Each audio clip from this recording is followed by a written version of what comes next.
All right, so Bluetooth, wireless, MIDI devices. I've reviewed a bunch of them over the last few days. I know you guys are probably sick of seeing Bluetooth MIDI devices on this channel. But, you know, when I get a kind of hold of a concept, I really want to max it out and kind of show you guys and compare and make comparisons of this, that, and the other. So I have 4 different Bluetooth wireless Bluetooth MIDI devices. One is the MI.1.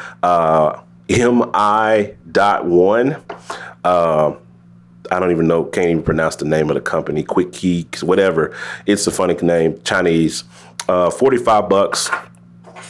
The Yamaha MT whatever, the Yamahas, you've seen them. I'll put the link in the description. I'm not going to even try to pronounce all these names and stuff, but the Yamaha Bluetooth wireless MIDI, this is $49, which is a few dollars more expensive than this one. And the cheapest one, which is the BT-A01, which this was only $26. And then the most expensive of the bunch is the Puck. And it is $99, $100. So what's the differences between these? What's the pros and the cons for them? And yeah, which ones do I actually recommend, if any? Let's talk about it. Okay, so let's get into it. So I'm going to start with the MI1s. These are probably my favorite ones, and I'll tell you why. Because of the low profile. These things are tiny. They have a really low profile. You can stick them into the back of your keyboard if you have a keyboard with standard MIDI or whatever, and you just don't even know it's there, but you can connect to it whenever you need to, and it's just really low profile, really low latency, no worries with that. Works really well, and I've tried it in studio environment and I've used it in a live environment, and it works really, really good. So this is probably my favorite out of the bunch. Now, the con to this is that, and these other 3 for that matter, so I don't have to kind of go back and say it, or these other 2 rather, not this one, is that it does not have the capability to connect to a keyboard or a MIDI controller that does not have standard MIDI ports on it, which there are a ton of controllers out there on the market, MIDI controllers that don't have traditional MIDI ports on them. I have several of them that don't have traditional MIDI. So if you have a traditional MIDI or a USB MIDI keyboard, this is not going to work for you at all. It's just, there's no interface that you can buy to make it work. There's no cord or cable or adapter to make it work. You're just kind of SOL. You got to have a keyboard that has standard MIDI. So if you want to research that before you buy it, look at the back of your keyboard. Does it have standard MIDI? If it doesn't, then you probably want to get a keyboard that has one if you want to capitalize on this one. So I'm actually going to cover these 2 in the same kind of breath, so to speak. This is the Yamaha, version or whatever, MT, whatever number. And then this is the BT-A01, whatever. This is the cheaper one. So they both have the exact same length and girth. They look exactly alike, except this one is kind of detachable. So if you just want to use the MIDI out or the MIDI in, you could do that for whatever reason. You can detach these with this little, and the line is a little bit stretchier. So for whatever reason, if you needed to, I don't know, stretch this cable, you can. This one doesn't. It's non-detachable, non-stretch. It just is what it is, the length of what it is.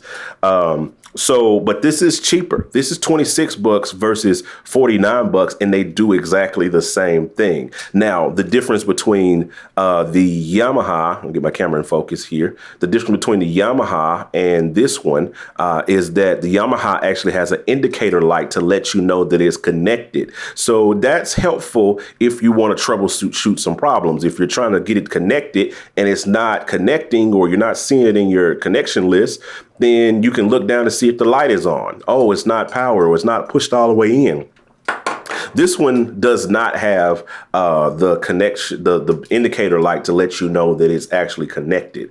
You can look at it and it's just, you just can't see anything there. So That's the drawback or the con to this. But the price point on it is probably the most attractive of all of these because it's only 26 bucks. So it's probably the cheapest way to get into. So if you don't care about an indicator light, if you don't care about how long it is, then I would go for this one. If I had to choose between these two, I would get the cheaper version. I would get the $26 version because it does the exact same thing. The only difference is I don't have a light, which doesn't really matter to me. But this is pretty much double the price. You're just paying for the name Yamaha. It does the exact same thing as these do. So, take that for what it's worth. But if I had the choice between the three of these, I would choose these, even though they're more expensive than the cheaper version, because I love the low profile of these. These are just so low profile. You plug it in and you don't know it there. And you may have seen on my other videos on these two that they stick out. I mean, they stick out that's a good 2 to 3 inches of space. So if somebody's walking by your keyboard and they walk too close, they can knock it out. If your keyboard is pushed up against a wall or something, then you're going to have to pull some space out to make some room for it because it's sticking out, protruding from the back. So, and these are they even protrude out more than a traditional MIDI cable will. If you had a traditional MIDI cable, the profile on it is going to be smaller, about the size of the head, and then the cord is going to drop down. This is longer and it protrudes out more. So keep that in mind if you're interested in getting this version or what have you. Now, the last one I want to talk about is the Puck, which I think this one was probably the first on the scene when it came to Bluetooth MIDI. This one is really, really cool because it has both a traditional MIDI port on the back, and it has a USB MIDI port on the back. And they actually give you a couple of cables with it. They give you the traditional, USB adapter joint right here that you can use, that you can plug in any USB MIDI keyboard. So if you have a USB MIDI keyboard, you're going to want to get the Puck because this one will allow you to plug that USB keyboard straight into it. You can also, plug that up or whatever, plug up any MIDI device. They even have a little adapter for the micro USB adapters or what have you. They also give you a traditional MIDI cable to go with it to plug up to your traditional MIDI. So this one kind of gives you the best of both worlds, and it's same kind of low latency and all that good stuff like that. Now, the con to this is that it is battery operated. That, to me, is kind of the biggest con of it. It is battery powered. It's powered by 2 AA batteries, which is taken. If I take this back off, you'll see the 2 batteries in it. And to me, that is a big con because if you're using it for live performance. So imagine being in a live service, church service, live gig, performance or whatever, and you're relying on this to give you that MIDI, and the battery, you didn't check the battery, or you left it on all night inside your bag or whatever, and the battery's goes dead in the middle of a song and you lose your whatever. That can kind of pose a problem there because it's battery operated. So I don't know how I feel about that. You know what I mean? The fact that it's battery operated, it just, that kind of is the biggest con to me. The next thing, I don't know if it's just my unit. I can't turn it off. I turn it off and a few seconds later, it comes right back on, So I don't know. The only way I've been able to turn this thing off is to actually take the batteries out of it. So I don't really know why it keeps doing that. It may be this button just is defective. I don't know if you are a Puck user and you've had the same experience. Let me know in the comments. If not, then that means there's something wrong with my actual unit. Now, to me, the biggest con with this, though, outside of the batteries, because you can keep some extra batteries on you or whatever, make sure you put fresh batteries in before each performance or something like that. The biggest con to me is the price. This is $100. $100 that you would pay for this versus, if you have the traditional MIDI, something like this that's $45, or the BT-AO ones, which are 26. If you got a keyboard that's got traditional MIDI on it, I wouldn't spend $100 on this. But if you're solely dependent on USB MIDI and you have to have something where you plug USB MIDI to it, then you're gonna want to go with this one, the Puck, because that's the only option, at least that I've seen on the market right now. And I searched the market, and the only option I found for a USB MIDI, Bluetooth MIDI, was the Puck. So hey, go take it for what it's worth. So that kind of concludes all three of my opinions on all of these devices. The M01, which is my top pick and my favorite.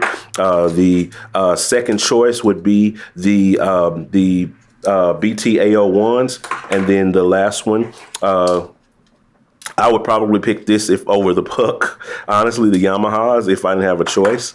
And then the Puck probably falls in last for me because of the battery situation and the price. Those are my opinions on all of the matter. So this is Bluetooth MIDI in a nutshell for you guys. Hope it helped you. Hope it blessed you. Feel free to leave some comments to let me know what you guys think about this stuff. Are you interested in Bluetooth MIDI? Do you use Bluetooth MIDI? Let me know. Does this pique your interest? Does this make you want to go grab it? Now, I got links for all of these in the description. You can feel free to check those out. And yeah, that's it for the day, boys and girls. We'll talk to you guys on the next video. Hit the like button, share button, all that good stuff. I'm out. Holla at your boy.